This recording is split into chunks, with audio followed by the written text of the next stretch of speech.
పరిశుద్ధాత్మ దేవుడు సెలవిస్తున్నాడు, బంధకాల్లో ఉన్న జనాలారా, ఆశ కలిగి ఉన్నటువంటి, నిరీక్షణ కలిగినటువంటి జనాలారా, నేను మీతో సెలవిచ్చిందేమనగా నీకు రెండింతల మేలు చేస్తాను. మీ కోటలోనికి మరలా ప్రవేశించండి, మీ యొక్క ఆ దీవెనలోనికి మళ్ళా ప్రవేశించండి. మీ కోట ఏంటంటే మీ ఆశీర్వాదం. ఏ కోటనైతే సాతాను కొల్లగొట్టి ఉన్నాడో, ఏ మేలైతే సాతాను మీ నుంచి దొంగిలించి ఉన్నాడో, పరిశుద్ధాత్మ దేవుడు సెలవిస్తున్నాడు, మళ్ళీ మీ కోటలోనికి ప్రవేశించండి, మళ్ళీ మీ ఆశీర్వాదంలోనికి ప్రవేశించండి. ఇక ఈసారి రెండింతల ఆశీర్వాదం, రెండింతల మేలు, రెండింతల దీవెనలు, రెండింతల అభిషేకాలు మీకు దయచేస్తాను. ఏమైతే సాతాను మీ వద్ద నుంచి కొల్లగొట్టి ఉండాలని సాతాను అనుకున్నాడో, నేను రెండింతల ఆశీర్వాదం ఇచ్చినప్పుడు సాతాను చూసి సిగ్గుపడతాడు, సాతాను చూసి అవమానపడతాడు. ఇక ఈరోజు మీకు రెండింతల మేలు వస్తుందని పరిశుద్ధాత్మ దేవుడు సెలవిస్తున్నాడు. ఇక నమ్ముచిన వాళ్ళు గట్టిగా చప్పట్లు కొట్టండి. చేతబడి వలన ఏమైతే పోగొట్టుకున్నావని బాధపడుతున్నావో వాటిని నీవు రెండింతలుగా సంపాదించుకునేలాగున ప్రధాన దూత కార్యం చేస్తారని పరిశుద్ధాత్మ దేవుడు సెలవిచ్చుచున్నాడు. నమ్ముచున్న వాళ్ళు చెప్పండి గట్టిగా, చేతబడి వలన ఏమైతే పోగొట్టుకున్నావు, లాసైవాని నువ్వు బాధపడుచున్నావు, వాటిని రెండింతలుగా నువ్వు సంపాదించుకునేలాగున ప్రధాన దూత కార్యం చేయబోతున్నాడు.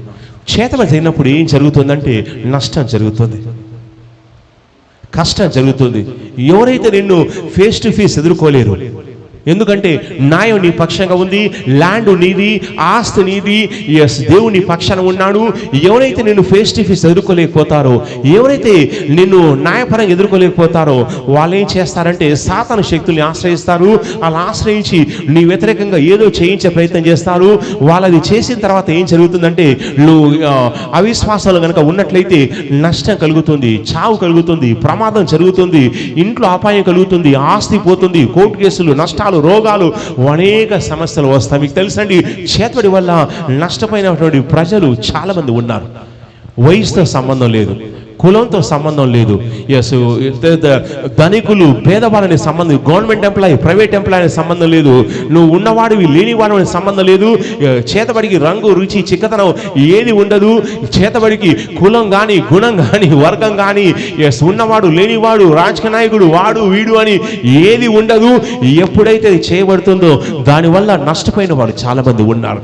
చావులు చూశారు, రోగాలు చూశారు, ఆసుపత్రులు అడ్మిట్ అయిపోయారు, గుండెపోటుతో చనిపోయారు, ఆస్తులు కోల్పోయారు, చాలా బాధపడ్డారు.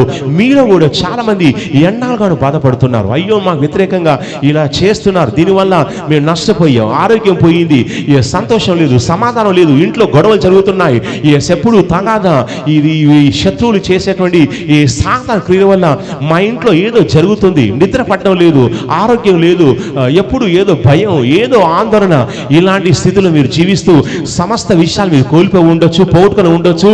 కానీ ఈరోజు పరిశుద్ధాత్మ దేవుడు సెలవిచ్చే మాట ఏంటంటే, నీ విషయంలో ప్రధాన దూత జోక్యం చేసుకోబోతున్నాడు. ఎప్పుడైతే ఈ ప్రధాన దూత నీ విషయంలో జోక్యం చేసుకుంటాడో, ఇక వినండి, బేతల్ టవర్ సంఘానికి వచ్చినటువంటి బిడ్డలారా వినండి, పరిశుద్ధాత్మ దేవుడు నీతో సెలవిచ్చే మాట ఏంటంటే, నువ్వు ఏమైతే పోగొట్టుకొని ఉన్నావో, ఆరోగ్యం కావచ్చు, ఆస్తి కావచ్చు, ఆనందం కావచ్చు, ఏమైతే పోగొట్టుకున్నావో ఇవన్నీ కూడా రెండింతలుగా నీవు సంపాదించుకునేలాగున నా ప్రధాన దూత ఎస్ ఘనంగా కార్యం చేస్తానని పరిశుద్ధాత్మ దేవుడు సెలవిస్తున్నాడు. ఇక ఆయన కార్యం చేయబోతున్నాడు. రెండింతలుగా నీ వద్దకు ఆశీర్వాదం వస్తుంది. చప్పట్లు కొట్టండి.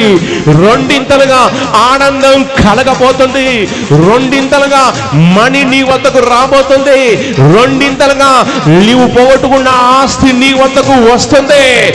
దేవుడు డబల్ ధమాకా దయచేసే దేవుడు. ఆయన ఏమైతే నువ్వు పోగొట్టుకున్నావో వేరు వేరు విధానాల్లో దేవుడు నీ వద్దకు మళ్ళీ నీ వద్దకు రప్పించబోతున్నాడు. నీవంటున్నావు ఎలా జరుగుతుంది, ఏ విధంగా చేస్తాడు, ఎలా సాధ్యమవుతుందంటే ఆయన ఏమైనా చేయగలడు, ఆయన ఏ రకంగానైనా చేయగలడు, ఆయన ఏ మార్గమైన సరళం చేయగలడు, ఆయన ఏ ద్వారమైనా తెరవగలడు, ఏ మూయబడిన ద్వారం గుండానైనా ఏ ఆశీర్వాదమైనా గాని దేవుడు నీ వద్దకు తీసుకొని రాబోచున్నాడు. దేవుడు తన బిడ్డలందరికీ కూడా న్యాయాన్ని జరిగించబోతున్నాడు. నమ్ముచున్న వాళ్ళు గట్టిగా హల్లెలూయా అని చెప్పండి, హల్లెలూయా అని చెప్పండి. ఏమైతే నువ్వు పోగొట్టుకొని ఉన్నావో ఇవన్నిటిని కూడా దేవుడు వేరే విధానంలో వేరే రోడ్డు మార్గం గుండా నీ వద్దకు తీసుకొని వస్తున్నాడు. సాతాను ఒక రోడ్డు మార్గంలో చేతబడి రూపంలో నీ వద్ద నుంచి కొల్లగొట్టాడు, కానీ దేవుడు ఇంకొక మార్గాన్ని నీ కోసం ఏర్పాటు చేశాడు. దేవుడు నీ కోసం కొంతమందిని సిద్ధపరిచి ఉన్నాడు. దేవుడు నీ కోసం కొన్ని అవకాశాలు ఏర్పాటు చేస్తున్నాడు. దేవుడు నీ విషయంలో ఆయన పక్క స్కెచ్ చేశాడు. నిన్ను ఎలా విడిపించాలి, ఎలా దర్శించాలి, ఎలా కార్యం చేయాలి, ఎలా ఉన్నతమైన స్థాయిలో ఉంచాలి, ఎలా సాతాను సిగ్గుపరచాలి, ఎలా నీకు వ్యతిరేకంగా చేతబడి చేసిన వారిని అవమానపరచాలో దేవుడు నీ విషయంలో పక్కా స్కెచ్ వేసి ఉన్నాడు. చెప్పని గట్టిగా రిసీవ్ అని.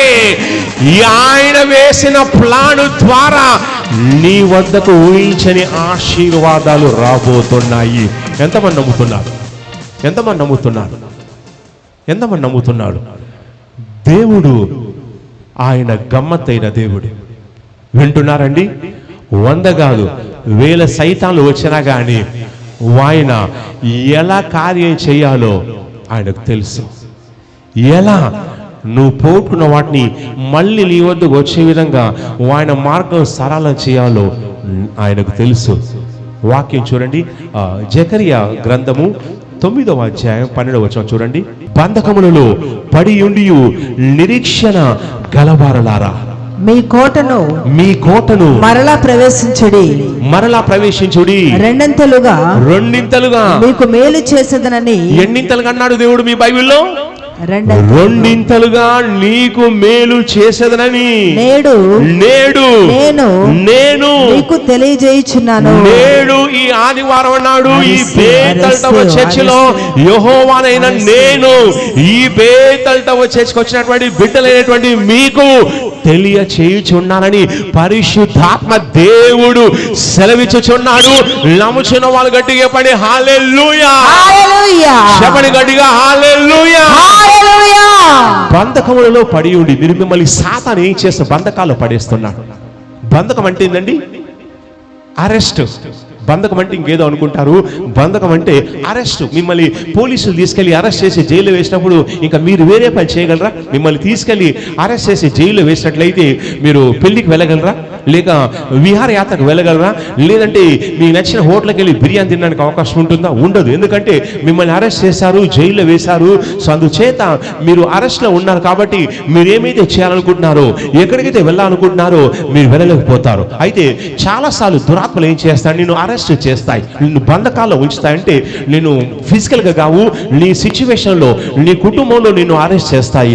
భార్య విషయంలో, భర్త విషయంలో అరెస్ట్ చేస్తాయి, లేక ఆర్థిక విషయాలు అరెస్ట్ చేస్తాయి, ఆరోగ్య విషయంలో రకరకాల విభాగాల్లో ఈ దురాత్మలు ఏం చేస్తున్నాయంటే నీ చేతులకి, నీ కాళ్ళకి, నీ పొట్టకు, నీ తలకు, నీ జీవితానికి, నీ ఉద్యోగానికి, వ్యాపారానికి, నీ ఆశీర్వాదానికి ఈ దురాత్మలు ఏం చేస్తున్నాయంటే నేను అరెస్ట్ చేసి నేను బంధకాల్లో ఉంచుతున్నాయి. ఎందుకంటే నువ్వు బంధకాల్లో లేనట్లయితే నువ్వు వేరే వాళ్ళను బంధకాల నుంచి విడిపించేస్తావు. అందుచేత ఫస్ట్ నువ్వు అరెస్ట్ కావాలి. అందుచేత అవేం చేస్తాయంటే అరెస్ట్ చేస్తాయి, నేను బంధకాల్లో ఉంచుతాయి. అప్పుల బంధకాలు, రోగాల బంధకాలు, కుటుంబ సమస్యల బంధకాలు, విడాకుల బంధకాలు, లేక ఉద్యోగ స్థలాల్లో తగాదాలు, మిస్అండర్స్టాండింగ్ బంధకాలు, లేక చేతబడి ఇలా రకరకాల బంధకాలు, రకరకాల గొలుసులతో దురాత్మలు నిన్ను బంధించి బంధకాలు ఉంచుతాయి.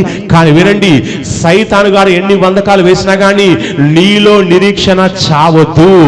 దేవుడు సెలవిస్తున్నాడు, నిరీక్షణ గలవారులారా, ఎన్నో రకాల బంధకాల్లో పడి ఉన్నా కానీ నిరీక్షణ కలిగి ఉన్న పరిశుద్ధాత్మ దేవుడు సెలవిస్తున్నాడు, బంధకాల్లో ఉన్న జనాలారా, ఆశ కలిగి ఉన్నటువంటి నిరీక్షణ కలిగినటువంటి జనాలారా, నేను మీతో సెలవిచ్చిందేమనగా నీకు రెండింతల మేలు చేస్తాను. మీ కోటలోనికి మరలా ప్రవేశించండి, మీ యొక్క ఆ దీవెనలోనికి మళ్ళా ప్రవేశించండి. మీ కోట ఏంటంటే మీ ఆశీర్వాదం. ఏ కోటనైతే సాతాను కొల్లగొట్టి ఉన్నాడో, ఏ మేలైతే సాతాను మీ నుంచి దొంగిలించి ఉన్నాడో, పరిశుద్ధాత్మ దేవుడు సెలవిస్తున్నాడు, మళ్ళీ మీ కోటలోనికి ప్రవేశించండి, మళ్ళీ మీ ఆశీర్వాదంలోనికి ప్రవేశించండి. ఇక ఈసారి రెండింతల ఆశీర్వాదం, రెండింతల మేలు, రెండింతల దీవెనలు, రెండింతల అభిషేకాలు మీకు దయచేస్తాను. ఏమైతే సాతాను మీ వద్ద నుంచి కొల్లగొట్టి ఉన్నారని సాతాను అనుకున్నాడో, నేను రెండింతల ఆశీర్వాదం ఇచ్చినప్పుడు సాతాను చూసి సిగ్గుపడతాడు, సాతాను చూసి అవమానపడతాడు. ఇక ఈరోజు మీకు రెండింతల మేలు వస్తుందని పరిశుద్ధాత్మ దేవుడు సెలవిస్తున్నాడు. ఇక నమ్ముచిన వాళ్ళు గట్టిగా చప్పట్లు కొట్టండి.